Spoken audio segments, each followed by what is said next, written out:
King John has been portrayed as one of England's worst kings. From the Robin Hood legends and Shakespeare to Disney and the Ladybird books, King John has been presented to us as a tyrant who robbed the poor of what little they had in order to increase his own wealth. What is the basis for this reputation? And how does John compare to other medieval kings of the period? How did contemporaries view him? In short, was John as bad as we've been led to believe? Medieval kings were expected to be good warriors, to be fair and just in their ruling, to administer and rule the realm effectively, to protect the church and to be magnificent. Judged accordingly, how good were John and his father and brother at being medieval kings? Henry II was an excellent administrator. He set up swift and consistent justice systems, which centred on the royal courts, and he introduced royal itinerant judges who went out into the localities. Trial by jury was introduced, and this laid the foundation for the English common law we know today.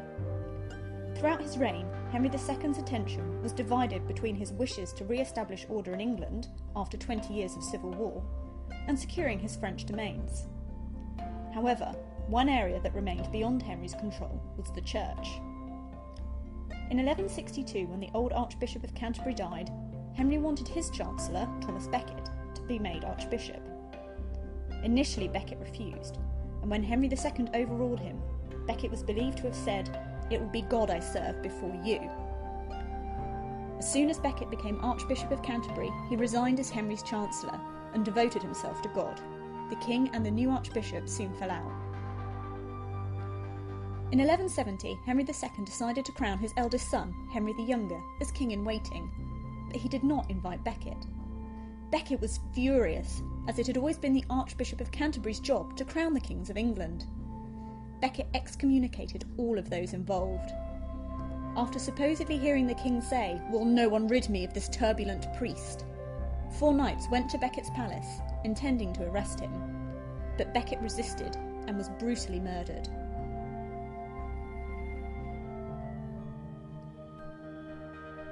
Richard barely spoke any English, and in his 10-year reign he only spent 6 months in England. However, the people of England did not necessarily mind. Richard's role as a crusading Christian king redeemed him. His reign was short, but very expensive. He saw England as his cash cow, which financed his crusades and campaigns abroad.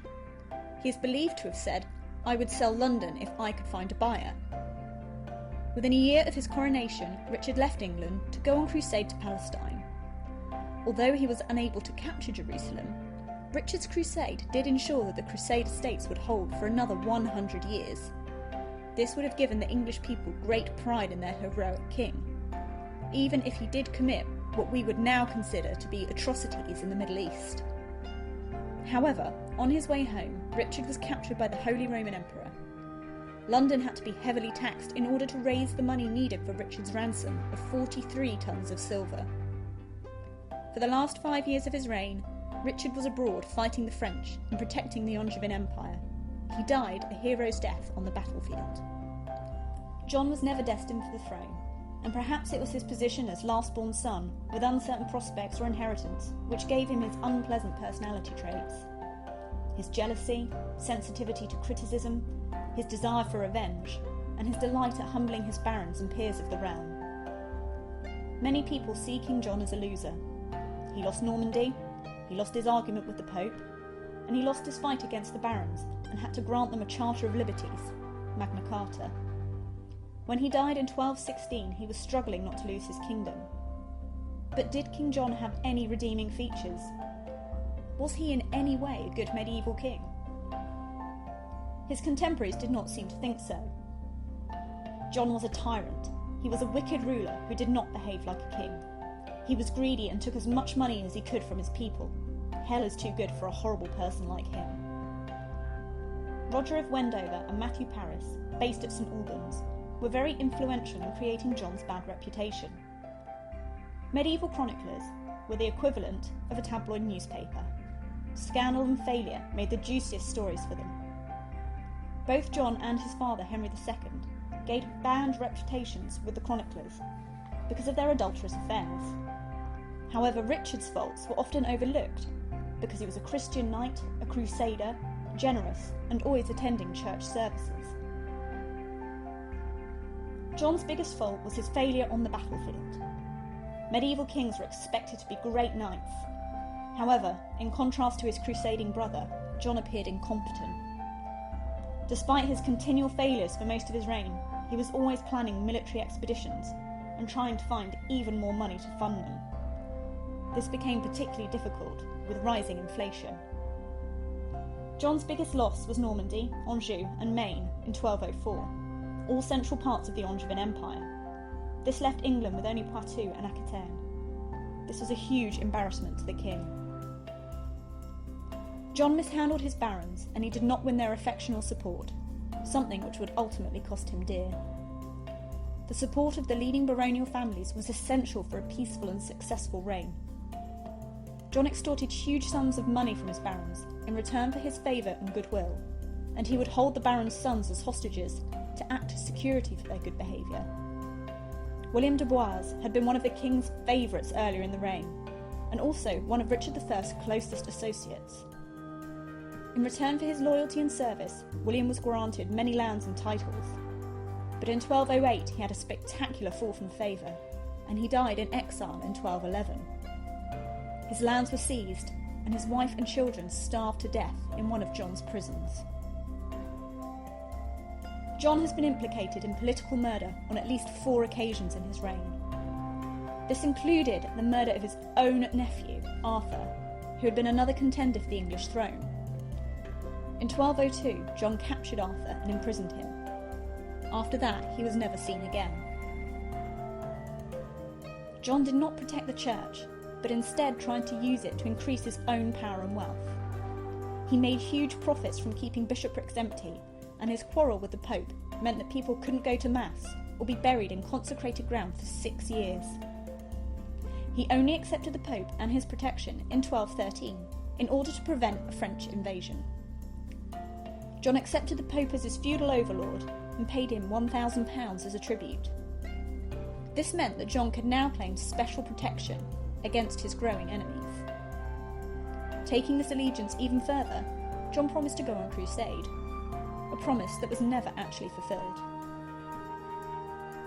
In terms of magnificence and splendour, John was certainly a good medieval king, but he increased his expenditure at a time when the rest of the population was struggling to make enough money. The ways in which John raised funds for his lavish lifestyle were unpopular. He charged the City of London 3,000 marks in order to confirm their liberties which were already in place. He also charged his barons far in excess of the customary £100 for their inheritance. He increased the financial payments for wardships and marriages. Under Henry II and Richard I, the average cost was 174 marks. But under John, this increased to 314 marks.